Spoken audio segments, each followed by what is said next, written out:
Hi, everyone. Thank you so much. I'm really grateful to be here. Thank you to Hedayah. Thank you to GNet as well.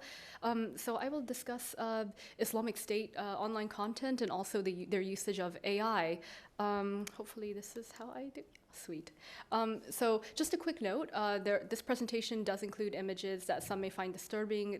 For example, they are included in order to highlight the visual aspects of IS propaganda that might be more difficult to understand when described, but visually, it's easier to see it right there. But we kindly request that you do not share or distribute out these contents. Thank you. So just for a brief background timeline about pro-IS online activities. So in 2014 to 2015, so from 2014 to 2015, there was a huge presence of IS supporters on Twitter. Twitter, in short, deplatformed them, made a huge effort to get these IS supporters off there, and then they had a platform migration to Telegram.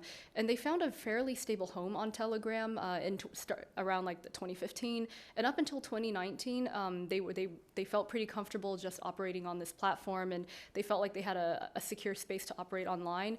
But in November 2019 came the Europol Action Day, the referral action day that was partnered with Telegram as well. And these efforts constituted one of the most consistent ongoing efforts to get IS supporters off Telegram.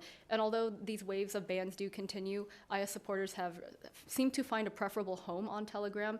But basically, the most important takeaway from this is that because of this Telegram Action Day, it encouraged them, and they realized that they need to find backup options. So it was kind of like a ball of dust, and these IS supporters, when you blow on the ball of dust, it gets in all the cracks, and basically, these dust particles of IS supporters, they deplatformed onto even smaller, more obscure social media platforms, apps, and they were basically going around testing to see what could possibly be the next stable platform for them after the Telegram bans.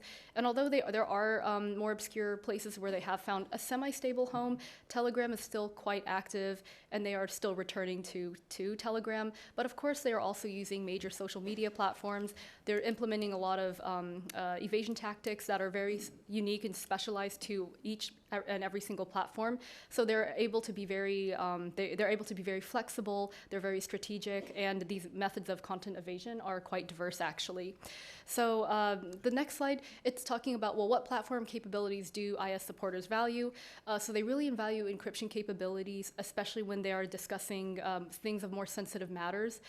They also like large file sharing capacities, which can be found on Telegram, of course. As I'm sure a lot of you know, there's also the factor that we all find, that anyone would find useful in terms of what do we like ourselves in a social media platform? Well, we like, user-friendly interface.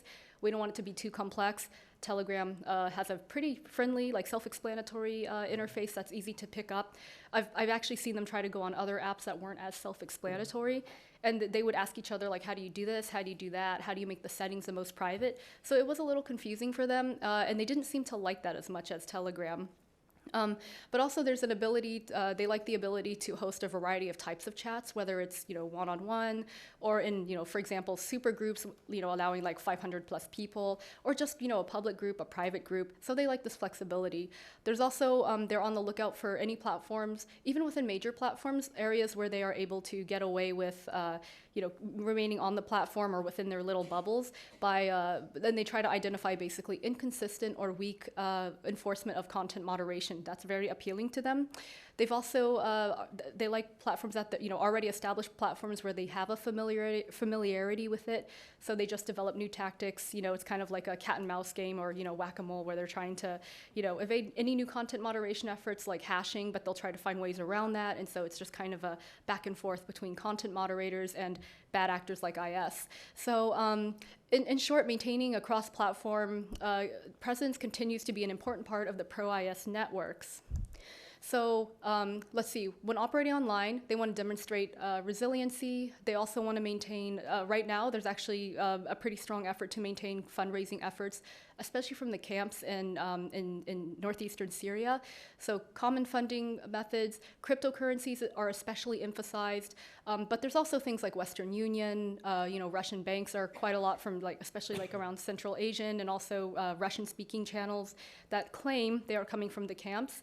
PayPal, GoFundMe, and sometimes it's also worth noting that they're very adept at disguising these fundraising efforts. So they'll disguise it as like this is a humanitarian fundraising effort. But the way that it can be suspected that this is IS connected is because you'll see these links only being shared from pro-IS spaces. But it's difficult for platforms to moderate because if they're not posting anything overtly pro-IS, it's like, how can you prove like that you take this down? It's like, how can you prove it's pro-IS? So they know kind of the space of gray ambiguity, and they're taking full advantage of it, especially for these fundraising efforts.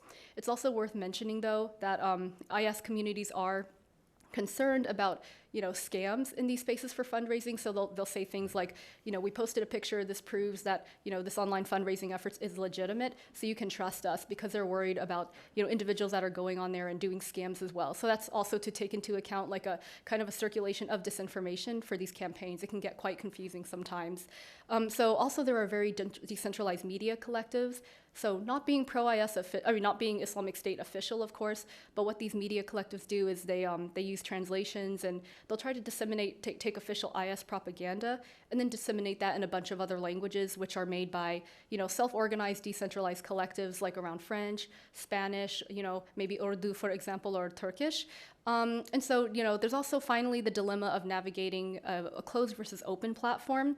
And so the pluses of, as Prucha said in 2016 in his paper, he was pointing out that on closed platforms, they're able to maintain their presence and connect with one another and build those social bonding opportunities.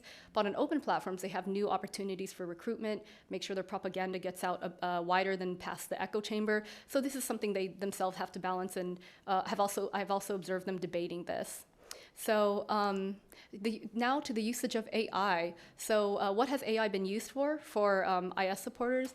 Well, they've used AI to facilitate mass file sharing menus by usage of bots. I mean, bots can add a layer of anonymity, but it also is making the process very efficient to share IS content. So you're not even needing one person to like share huge files of IS content. You just have a bot. The users, for example, can on Telegram take the username, contact the bot, initiate an exchange with this bot. It's automated, and then a menu appears, for example, that'll say, like, this type of IS propaganda, do you want the videos? Do you want Annaba newspaper? Do you want Romeya from, back in the day? And you just select the number you want, and it immediately distributes these files, one after the other, very efficient. There's also, speaking of translations, they've been using AI for translation assistance, and sometimes I've seen small IS collectives preferring that humans are doing this translation, but AI translations can also make it a more efficient process, even if there are mistakes that can be made, especially with languages that aren't as common. Like you'll see grammar mistakes, but AI translations have been for a while a big part of helping make a more efficient propagandizing strategy. So also AI has been used to create visual propaganda. There'll be a slide about this on the next one. And then finally, I've seen them also talk about using ChatGPT for editing purposes and instructions, and also researchers have noticed this with Al-Qaeda spaces as well. So this is just an example. On your left, on your left, you'll see the menu of, for example, how will you, how you can select each number. So do you want the media, and here they're actually, it's interesting because they're basically building a counter messaging narrative that is pro-IS based, and they're using the bot to deliver pre-canned answers to you. So this is an example of the efficiency of bots trying to create counter messaging, and they send this to people who may have doubts about IS, for example, and say, contact this bot. You'll see all the answers here, or they'll use it to train, fellow IS supporters, like this is how you answer questions about IS, that any criticism about it, go to this bot here. You'll have these answers provided, and you'll be able to, verbally say this to counter any criticisms of the group. So the one with the Eiffel Tower in the background, this was created by AI. It was an IS supporter who was saying, check out my really cool propaganda, and then a bunch of others in the chat were complimenting him about this, and they were like, how did you do this? And he said he had done it via AI, and he was actually encouraging people to also use AI to make visual propaganda.